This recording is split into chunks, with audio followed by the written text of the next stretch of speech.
18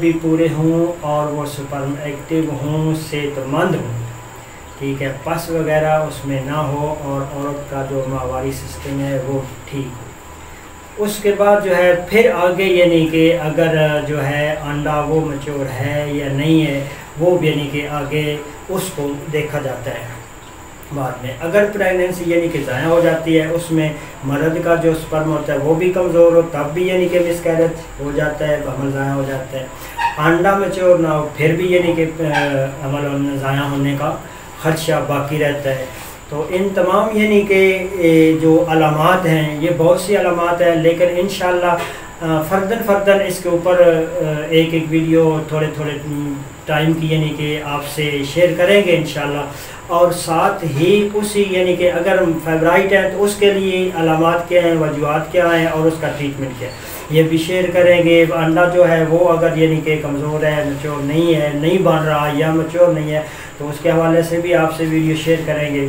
تو ان تمام وجوہات کے مطلب مطابق کوئی بھی مسئلہ ہوگا تو مس کیریج ہو جائے گا، اس کو آپ اپنی معاشری زبان میں 18 کی مریضہ کہہ سکتے ہیں، لیکن اس کا جو ٹریٹمنٹ ہے، علاج جو ہے وہ ہومیوپیتھی میں انشاءاللہ بہت ہی بہترین علاج ہے، کوئی کسی قسم کا سائیڈ افیکٹ بھی نہیں ہے اور شافی علاج ہے انشاءاللہ، اور میڈیسن بھی الحمدللہ کام کرتی ہیں۔ ہمارے کامیاب کیس بھی اس پر موجود ہیں انشاءاللہ، وہ بھی آپ سے شیئر کریں گے۔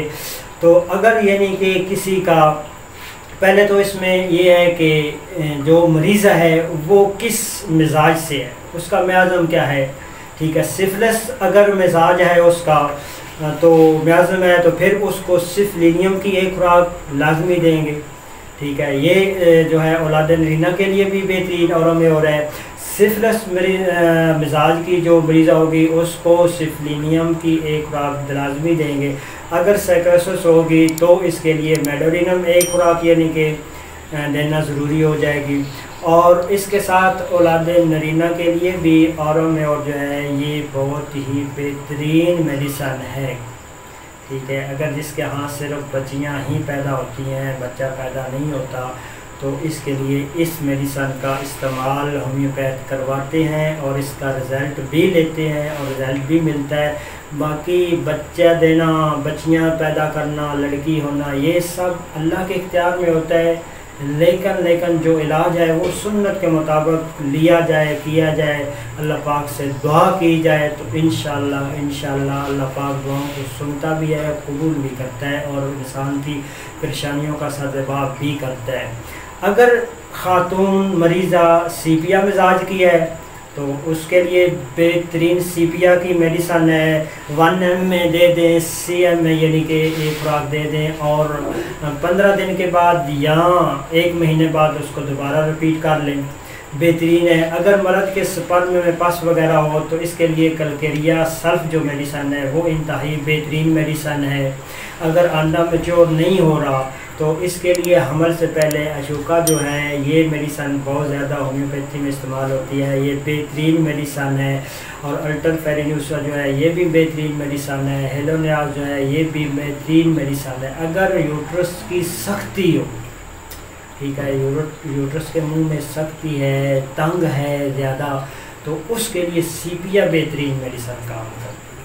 جن کا بار بار حمل میں اسکیرج ہو جائے اس کے لیے بھی سیپیا بہترین میڈیسن کام کرتی ہے۔